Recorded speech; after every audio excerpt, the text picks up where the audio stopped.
Hello there, and welcome to Play the Game with Steve. And today's episode of Beyond the Precon, we're going to talk about Gwen Stacy, the Ghost Spider. We're going to review her unique signature mechanic, and we're going to explain all the mechanisms, how they work, little rules, clarifications. We're then going to look at all the cards in her hero kit and how they synergize with that mechanic. We're also then going to review her pre-constructed deck and how we can make that pre-con experience just a little bit more agreeable with using only the Sinister Motives box cards and the core set cards. And then finally, we're going to take a look at some of the hero packs that are really going to enhance and take her abilities to the next level. So all this and more on this episode of Beyond the Precon, Ghost Spider. All right, so Gwen Stacy is a civilian, our second civilian in a row, and that has a hand size of 6, 10 hit points, and a recovery of 3. She has an action that says to choose to either shuffle Ticket to the Multiverse from your discard pile into your deck or ready George Stacy. Now, as far as alter abilities go, it's just okay because if you don't have one or the other, George Stacy or Ticket to the Multiverse, it's kind of a bummer. But, you know what can you do? But when she transforms into Ghost Spider, she has a 1 thwart, 2 attack, 3 defense web warrior with a hand size of 5 and dizzying reflexes, a response. And then after you resolve an interrupt or a responsibility on an event, and that's very important, it's on an event, you get to ready Ghost Spider limit once per phase. Again, these once per phases is the villain phase and the hero phase. So she can activate technically 2 times in the hero phase, 2 times in the villain phase. So that's always very, very cool, but only after you resolve an interrupt or a response. So this makes her whole mechanic really, really reactive. So very, very cool in my book. She is my second favorite character in this entire game, right behind Miss Marvel. All right, let's take a look at her signature kit and how they all synergize together. All right, so first up is George Stacy, and he is a persona and says that the events attached to George Stacy may be placed as they were, may be played as they were in your hand, and he has an action that you can exhaust him and attach an event from your hand face down to a maximum of 3. Now, the whole face down thing, I don't think it's really necessary or useful. I just put the events down there here. Now, the only thing to remember, the events are here. And they can be played under him like they were in your hand, but they don't count as extra resources. So if ever you have an extra card, you're like, oh, I don't need this right now, you can exhaust George Stacy and just be that.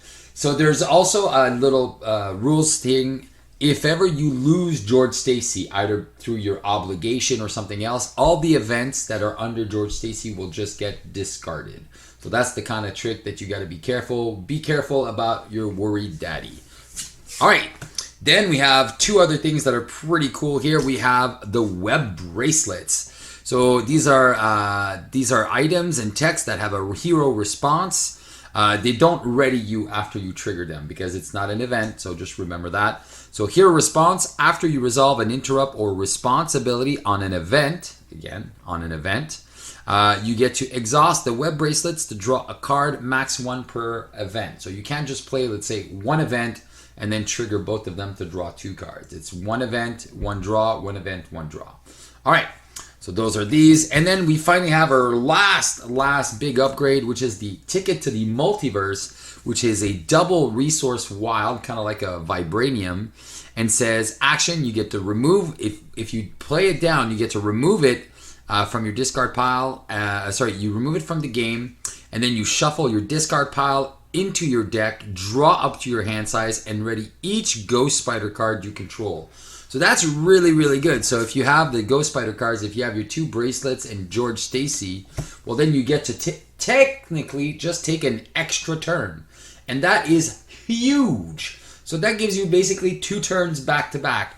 Now, a good strategy here is to try to use this Ticket to the Multiverse in your opening hand or early in the game. Use it and then flip down to Alter Ego when you see your deck's getting low, and then just shuffle it again. Maybe you'll get it 2-3 times, And then what you want to do is before your deck runs out, you want to try to put it down and take that extra turn, so then you don't get an extra encounter card for decking out, and then you get to replay all your best cards. So that's super good. This is one of the best cards in the game. All right, now let's take a look at some of her signature events. First of all, we have Parental Guidance. Well, this is a tricky one. It says Alter Ego Action. So again, it does ask you to go to Alter Ego once in a while. And if George Stacy's in play, you can attach an event from your hand or discard pile face down under George Stacy. This does not increase your maximum, so there's still a maximum of 3, but this just allows you to, here, let's take one of my best events and then put it under George Stacy. There you go. So it's a way to recycle cards. And then if George Stacy is not in play, you can search your deck discard pile for him and add him to your hand. So that's pretty good, because keeping cards under George, it's basically just increasing your hand size and increasing the things that you can do. All right, now she has a bunch of events. So here we go. So the first ones are the Web Bindings. So Web Bindings is a superpower with a requirement of a mental that says Hero Interrupt. When an enemy would activate, you can cancel that activation. And if it was a minion that you canceled, you deal 4 damage to that minion. So that's really powerful, especially if there's a villain that has like these unique abilities, especially we've seen that in this campaign box. Some of the villains, when they activate, can be pretty nasty. They have all these other effects. So being able to shut down that activation is really good. And then finally, if you're doing that on a big minion, well, that's you cancel and deal 4 damage, can really help you out. So this is a pretty fun one with the requirement. Then we have her big thwart events, which is really fun. She's got 3 copies. The Phantom Flip, so hero response thwart. And after Ghost Spider uses a basic power, remember basic powers are thwart, attack, or defense, you can pay 2 and remove 5 threat from a scheme, max 1 per basic power use. So if you have 2 Phantom Flips, you will not be able to play both in one turn. So you can't use 2 and then do both of these at the same time. All right, then she's got her attack event, which are the Ghost Kicks.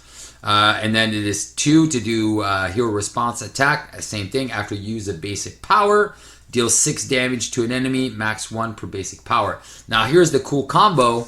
If you have both your Phantom Flip and your Ghost Kick, you can do both at the same time. Here's another nice thing here that you could do. If you have a Web Bracelet and then you trigger the first one, let's say the Phantom Flip, you draw a card and then you draw into your Ghost Kick, you are still within the response window to play the Ghost Kick, and it still counts as the 1 per basic activation.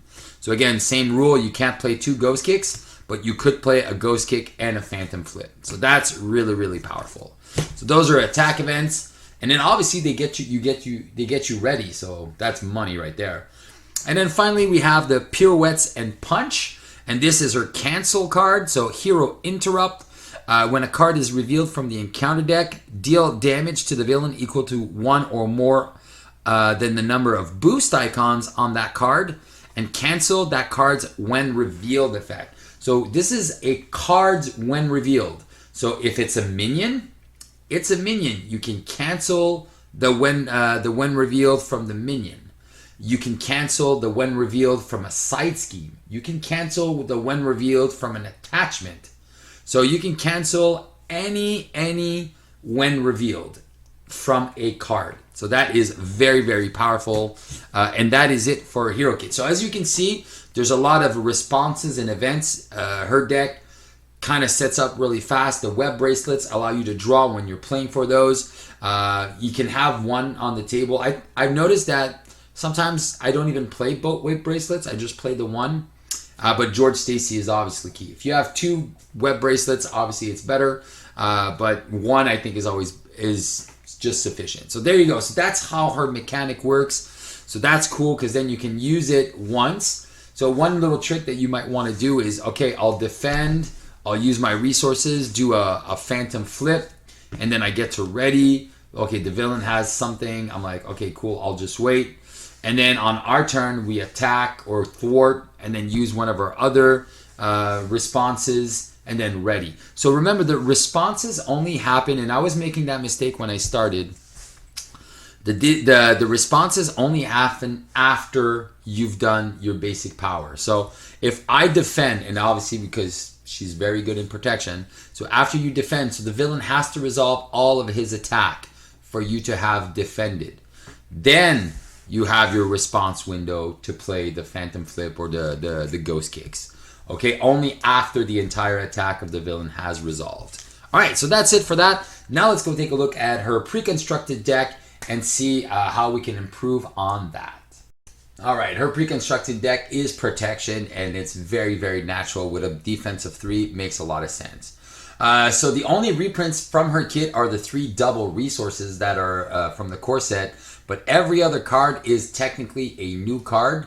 The only one that might have been a reprint is, well, it's not might have, it came in Bait and Switch with the Scarlet Witch. So we've seen it before in Scarlet Witch as a bonus card.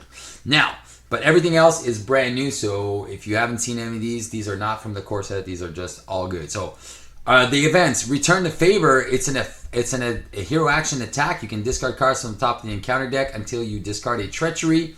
You reveal that Treachery, deal 5 damage to the villain. Now, be careful. If ever you reveal a card like Under Fire that has a Surge, you will also reveal the Surge because it is a reveal. You got the Bait and Switch that can remove 4 threat from the main for the villain attacking you. So that allows you to do some of your other things. Jump Flip is another great way to reduce threat off the main because you can prevent 2 damage, and if you pay with a lightning resource, you get to remove 2 threat from the main. You got What Doesn't Kill Me, which is a super good card. It has a physical requirement to play, but you heal 2 damage and you get to ready your hero. So classic, awesome. And then you have a whole bunch of Spider-Man Web Warrior cards. Silk, if you control another Web Warrior, you get to search the encounter deck for a Treachery. So my primary target is always Shadows of the Past. Then it's Under Fire, or maybe sometimes the Advances. Spider UK has one of the best abilities in the game. He's a 1/2 with 5 health that says when Spider UK defends against an attack, it's an interrupt, so it deals it before the damage is dealt from the enemy. You deal damage to the attacking enemy equal to the number of Web Warrior cards you control. So in protection, you can have a total of 5, I believe. 3 allies, yourself, plus the Web of Life and Destiny, which we're going to see in just a second. So you can basically deal 5 damage to a minion and never take a hit. So that's amazing for an ally. Then you got Miles Morales that says if you play him from your hand and you confuse an enemy if you control at least 3 Web Warrior cards. So if you have Spider-Man, Ghost Spider, and either the Web, the Spider UK, Silk, or another Spider-Man, you will trigger this response. Then you got, in the basic cards, you got Spider-Man Rock and Roll Hobie Brown, who's got 2 Thwart, and then you can only play if you control a Web Warrior card.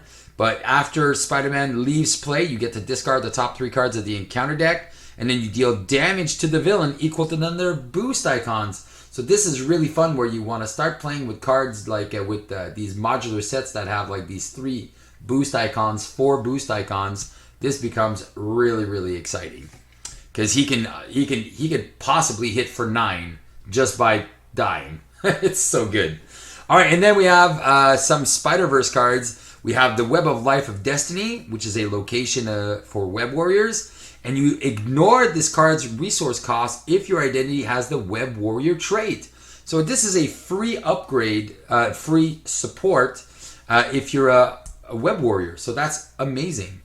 And after a Web Warrior ally leaves play, you get to choose a player, and that player draws a card. So this is kind of like, oh wow, look at the synergy here. Very cool. Then you have Across the Spider-Verse that you get to exhaust a Web Warrior card. You doesn't have to exhaust your hero. A Web Warrior card. So you can exhaust this Web of Life, and then you get to search the discard pile for a Web Warrior ally and put it into play. Then you can choose a player. So you're allowed to choose yourself to spend 3 resources of the type to repeat this ability.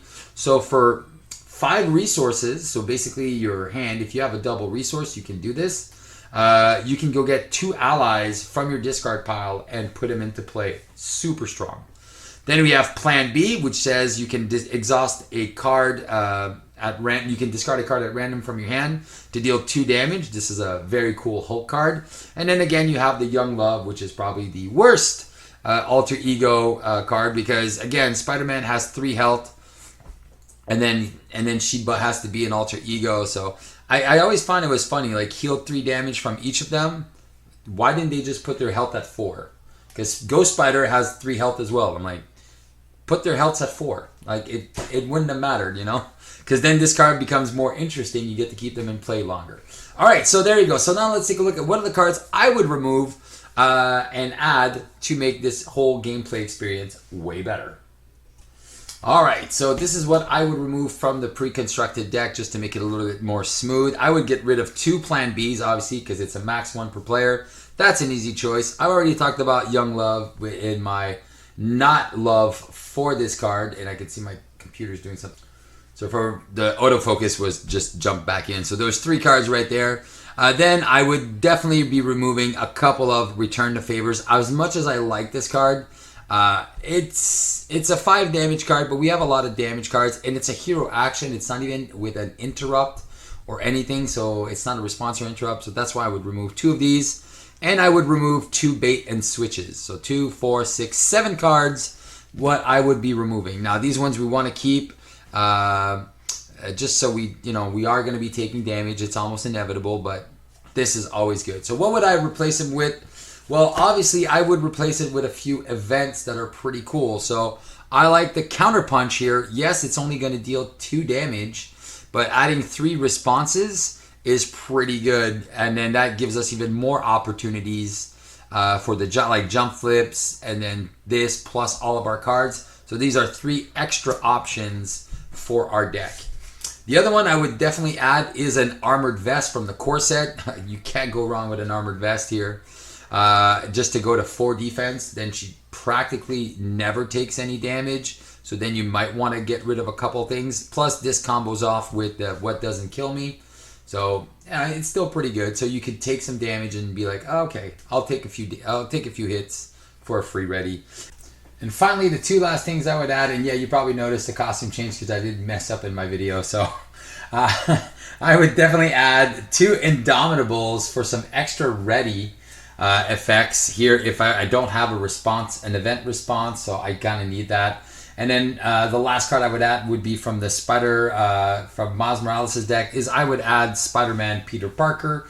Again, another opportunity ready, and you can also have fun with him with Across the Spider-Verse, where you can kind of bypass the requirement by just paying 2 and exhausting a card to bring him from your discard pile to the table. So guys, so that is what I would recommend for, I had forgotten about Spider-Man, so that's why I'm redoing this in a tank top, because I was filming the French video. Anyway, that being said, what was I saying? Oh yes, so let's go see now the hero packs that are going to really enhance Ghost Spider's dizzying reflex ability. Let's go check it out.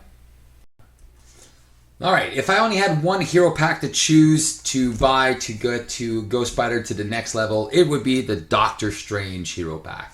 Now the reason why, it gives us some really cool cards for not only protection, but also some great cards for some of the other aspects too.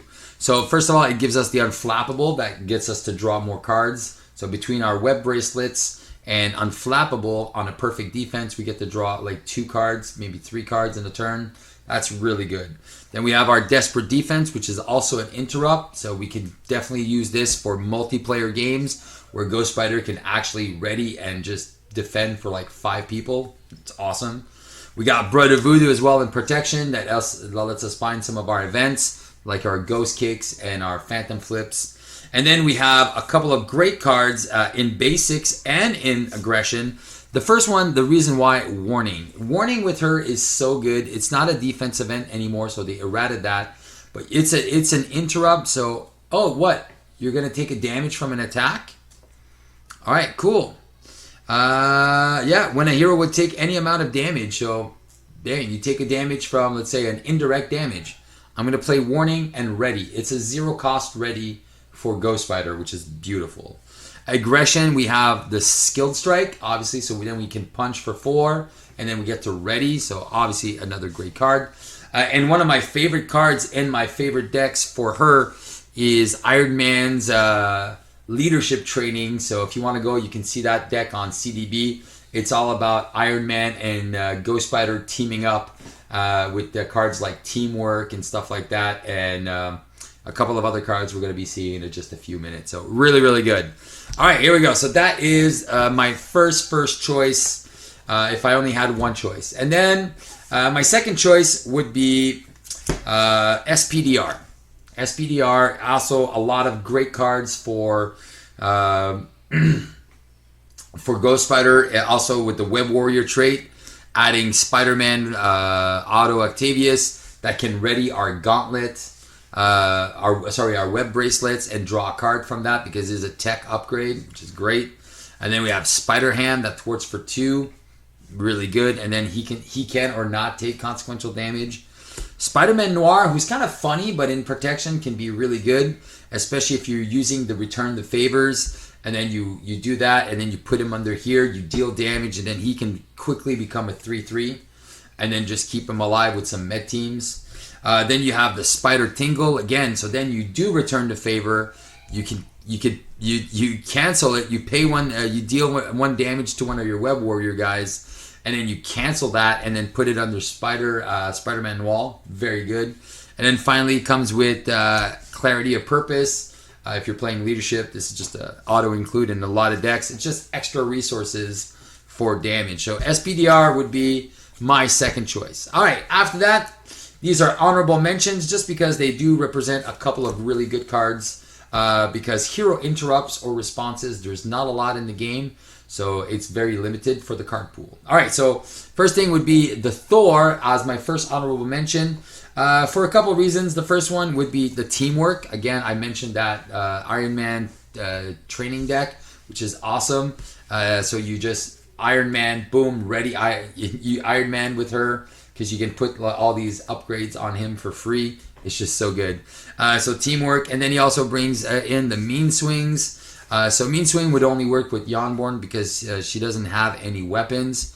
So it's a combo, but it's mostly for that. And then you have the Battle Fury, so you can take out minions and then ready. So there's ways to play around that. And then finally the Under Surveillance, just because it's the van. It's just so good.